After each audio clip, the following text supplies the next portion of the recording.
नमस्कार, India news देख रहे हैं आप और मैं हूं आपके साथ पुनीता सिंह। बुलेटिन की शुरुआत करेंगे दिल्ली एनसीआर में बढ़ते प्रदूषण के साथ। दिल्ली एनसीआर में प्रदूषण से मामूली राहत मिली है। हल्की हवा चलने से प्रदूषण में कमी आई है। दिल्ली का औसतन AQI 301 दर्ज किया गया है। कई जगहों पर प्रदूषण में कमी दर्ज की गई है। तो राहत भरी ये खबर दिल्ली एनसीआर के लोगों के लिए। दिल्ली एनसीआर में हल्की हवा चलने से वायु प्रदूषण में मामूली राहत मिली है, लेकिन हालात अब भी बेहद चिंताजनक बने हुए हैं।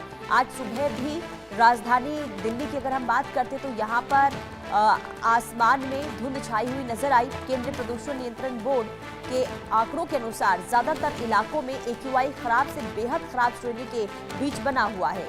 CPCB के समीर ऐप के अनुसार दिल्ली का औसतन AQI 301 दर्ज हुआ, जिससे बेहद खराब की श्रेणी में माना जाता है। दिल्ली के प्रमुख मॉनिटरिंग स्टेशनों से प्राप्त आंकड़ों के अनुसार RK पुरम या फिर रोहिणी, शादीपुर और वजीरपुर जैसे क्षेत्रों में AQI 320 के आसपास दर्ज हुआ है। 345 तक रिकॉर्ड किया गया है, जो स्वास्थ्य के लिए अत्यधिक हानिकारक माना जाता है।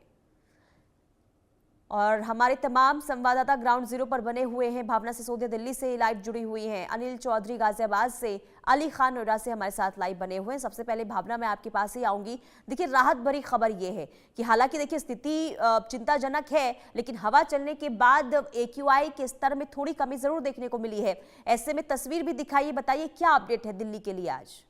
जी देखिए, बात बिल्कुल सही है। कहीं ना कहीं दिल्ली में सर्दियों के दस्तक देने की वजह से और जिस तरीके से हवा की गति तेज हुई है, उसकी वजह से AQI लेवल में थोड़ा बहुत सुधार जरूर हुआ है। लेकिन CAQM के ऐप समीर की बात की जाए तो फिलहाल अगर देखिए, मैं दिखाना चाहूंगी, आप देख सकते हैं दिल्ली में जहां मैं मौजूद हूँ वहां पर 331 जो है AQI लेवल बना हुआ है। और वहीं अगर बात की जाए तो ऑलमोस्ट अभी भी काफी सारी जगहें ऐसी हैं जो कि लगातार रेड जोन में बनी हुई है। देखिए, मैं आपको बता दूं कि कहीं ना कहीं बवाना की बात की जाए, अशोक विहार की बात की जाए, अलीपुर की बात की जाए, आनंद विहार की बात की जाए, यहाँ पर AQI लेवल जो है फिलहाल 350 से ऊपर देखा जा रहा है। आनंद विहार में 381 जो है देखा जा रहा है और बवाना में 387 जो है AQI लेवल देखा जा रहा है। यानी कि कहा जा सकता है कि स्थिति पहले से थोड़ी बहुत सुधार हुआ है, लेकिन कहीं ना कहीं अभी भी चिंताजनक स्थिति बनी हुई है। जिस तरीके से तमाम जगहों पर AQI लेवल जो है खराब श्रेणी में बना हुआ है। क्योंकि देखा जाए तो जहां समीर ऐप के अकॉर्डिंग AQI लेवल में थोड़ा बहुत सुधार हुआ है, वहीं दिल्ली में अगर प्रतिबंधों की बात की जाए तो ग्रैप 3 के नियमों को हटा दिया गया है। ग्रैप 2 के नियम जो है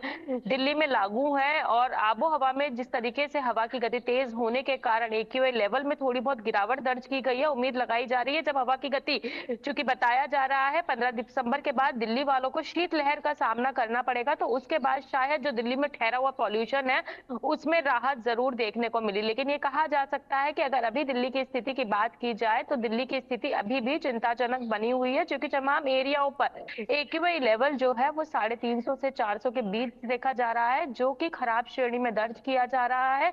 और यही आबो हवा जो है बच्चों और बुजुर्गों के ऊपर फिलहाल हानिकारक है, ऐसा भी एक्सपर्ट्स का कहना है। क्योंकि पिछले लंबे समय से देखा जाए तो दिवाली के बाद से ही दिल्ली की आबो हवा इतनी ज्यादा खराब हो चुकी है कि जो लोगों के सेहत के ऊपर असर डाल रही है। और ये खराब श्रेणी में पहुंची वायु भी कहीं ना कहीं बच्चों और बुजुर्गों के लिए हानिकारक है। लेकिन अगर सरकार की बात की जाए, जो स्कूल हाइब्रिड मोड पर डाले गए थे, कहीं ना कहीं उसे हटा दिया गया। ऑफलाइन क्लासेस बंद कर दी गई हैं। सभी को जो है स्कूल पहुंचकर बच्चे जो है पढ़ाई करेंगे। और वहीं अभिभावक भी इसको लेकर लगातार चिंतित है, चूंकि आबो हवा जो है खराब देखी जा रही है। सुबह के समय अनुमान देखा जाता है कि आसमान में सर्दियों के दस्तक देते ही आसमान में एक धुंध की चादर देखी जाती है, लेकिन फिलहाल उस धुंध के साथ साथ अभी स्मोक लेयर जो है आसमान में बरकरार है, और जो कि चिंताजनक बनी हुई है। और उम्मीद लगाई जा रही है धीरे धीरे जैसे जैसे हवा की गति तेज होगी, कहीं ना कहीं इस बिगड़ते AQI लेवल से दिल्ली वालों को राहत जरूर मिलेगी।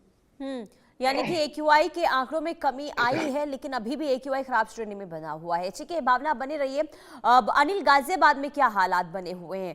क्या सुधार हुआ है कुछ? बीते 2 दिनों में जरूर थोड़ी बहुत राहत गाजियाबाद में दिखाई दी थी, पर आज एक बार फिर पॉल्यूशन की जो चादर है वो सड़कों पर है। और साथ ही AQI जो है बहुत ज्यादा एक बार फिर बढ़ा है।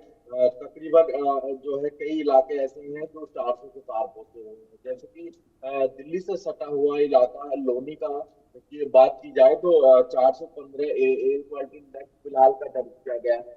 और वसुंधरा की बात की जाए तो वसुंधरा में 332 एयर क्वालिटी इंडेक्स दर्ज किया गया है। वहीं इंदिरापुरम की बात की जाए तो इंदिरापुरम में भी 350 के पास बना हुआ है, जो कि बेहद खराब श्रेणी में दर्ज किया जाता है। तो जो राहत 2 दिन की मिली थी वो आज एक बार फिर आफत में बदलती हुई नजर आ रही है, क्योंकि एक बार फिर पॉल्यूशन का स्तर गाजियाबाद में बढ़ने लगा है। और जो पाबंदियां हटाई गई थी, लोगों को लग रहा था थोड़ी सी राहत आपको मिलती हुई नजर आएगी, पर मुझे लग रहा है एक बार फिर से पॉल्यूशन जिस तरीके से बढ़ा है तो तमाम पाबंदियां एक बार फिर लगानी पड़ सकती हैं, क्योंकि पॉल्यूशन बढ़ते बढ़ते जो लोगों को अब बेहद परेशान कर रहा है, और साथ ही अब बीमार भी लोग होने लगे हैं। गाजियाबाद स्वास्थ्य विभाग की तरफ से तमाम अलर्ट जारी किए जा रहे हैं, लोगों को समझाने का काम किया जा रहा है, जरूरी काम हो तो ही घर से बाहर निकला जाए, अन्यथा घर पे रहें, निकल भी रहे हैं तो मास्क जरूर पहन लें। इस तरीके की जो एडवाइजरी है वो गाजियाबाद में जारी की गई है। साथ ही गाजियाबाद के जिला अधिकारी ने इस मामले को गंभीरता से लेते हुए उन्होंने पहले ही एक टीम गठित कर दी गई है, उनकी तरफ से टीम गठित कर दी गई है।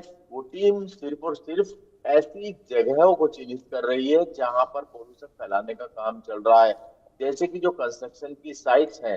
हालांकि ग्रेड 3 के जब नियम हटाए गए तो उसके बाद जितनी भी कंस्ट्रक्शन साइट्स हैं उनको चलाने के जो निर्णय है उनको दे दिया गया, उनको आदेशित दे दिया गया। तो फिलहाल अब कंस्ट्रक्शन की साइट्स जरूर चल रही हैं, पर ठीक उनको है। सख्त निर्देश जरूर दे दिए गए हैं कि आप कंस्ट्रक्शन करेंगे तो जो ग्रीन जाल है उसको लगाकर ही आप कंस्ट्रक्शन काम करेंगे, जिससे कि जो धूल है, धूल के कण है, वो वायु में ना मिले। इस तरीके की बातें जो है अब सामने आ रही हैं। वहीं ठीक है, यानी कि देखिए जितनी भी गाजियाबाद में अभी राहत नहीं, और जो आपने जानकारी दी है कि स्थिति और भी ज्यादा वहां पर खराब होती हुई नजर आ रही है। लेकिन अब अली खान, नोएडा से क्या अपडेट है? क्या वहां पर राहत मिल रही है लोगों को, या फिर मुसीबत अभी भी बरकरार है पॉल्यूशन को लेकर? बिल्कुल, आपको बता दूं कि राहत तो पिछले 2 दिनों पहले नोएडा का AQI काफी कम हुआ था, 250 के आसपास हो गया था, तो बेहद राहत भरी खबर थी लोगों के लिए, थोड़ी सी राहत थी, सांसों पे संकट कम हुआ था। पर पिछले कल से फिर से AQI में स्तर में बढ़ावट देखने को मिल रही है। आज भी नोएडा के AQI की बात करें तो 350 के आसपास बना हुआ है नोएडा का AQI। कई ऐसी जगहें हैं जहाँ पे 400 के आसपास का भी नोएडा का AQI दर्ज किया जा रहा है। तो बेहद खराब स्थिति दोबारा से फिर बनने लगी है। जैसी हवा की स्पीड थोड़ी सी कम हुई है, वैसे ही ये AQI का स्तर फिर से बढ़ने लगा है। तमाम ऐसे उपाय जिसे नोएडा अथॉरिटी और Uttar Pradesh pollution control board बात करता है करने की, वो तमाम उपाय किए तो जा रहे हैं, पर धरातल पे उनकी कमी कहीं ना कहीं नजर आ रही है। कहीं ना कहीं वो तमाम उपाय नाकाफी नजर आ रहे हैं, क्योंकि AQI लगातार बढ़ रहा है, AQI में कहीं भी कोई गिरावट नजर नहीं आ रही है। उन उपायों को करने के बाद तमाम जगहों पे वाटर स्प्रिंकलिंग, मैकेनिकल स्वीपिंग, टैंकरों के माध्यम से तमाम पेड़ पौधों की धुलाई, ऐसे तमाम दावे किए जा रहे हैं। ग्रैप 2 के तमाम नियमों को लेकिन धरातल पर उतारने की बात। अली खान, जो आपने जानकारी दी कि बीते 2 दिन राहत जरूर मिली थी, लेकिन एक बार फिर से AQI लेवल में बढ़ोतरी देखने को मिली है, इसके पीछे की मुख्य वजह क्या हो सकती है? आखिर क्यों यहाँ पर पॉल्यूशन लगातार बढ़ रहा है?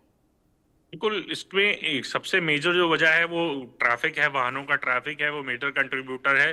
क्योंकि लगातार नोएडा, दिल्ली NCR में लाखों वाहन रोजाना प्रवेश करते हैं, रोजाना यहाँ से आते जाते हैं, तो उसकी वो मेजर एक वजह रहती है। इसी वजह से पॉल्यूशन में मेजर कंट्रीब्यूशन होता है। तमाम सुबह और शाम के पीक आवर्स में लगने वाला जाम मेजर कंट्रीब्यूटर में अपना अहम सहयोग देता है। तो ये तमाम ऐसी वजहें हैं, कंस्ट्रक्शन साइट्स हैं, सड़कों पर उड़ने वाली धूल, ये तमाम ऐसी वजहें हैं जो पॉल्यूशन को बढ़ाती हैं। इन्हें रोकने के लिए तमाम उपाय ठीक किए है। जाते हैं, पर वो उपाय कहीं ना कहीं नाकाफी हैं। जिस स्तर पर उपाय किए जा रहे हैं वो बिल्कुल उपाय उपाय किए नाकाफी जाते हैं। हैं, लेकिन जमीनी हकीकत उसकी कुछ और ही बयां कर रही है। बहुत शुक्रिया अली खान और अनिल, आपका भी, भावना, आप तीनों का बहुत शुक्रिया तमाम जानकारी देने के लिए।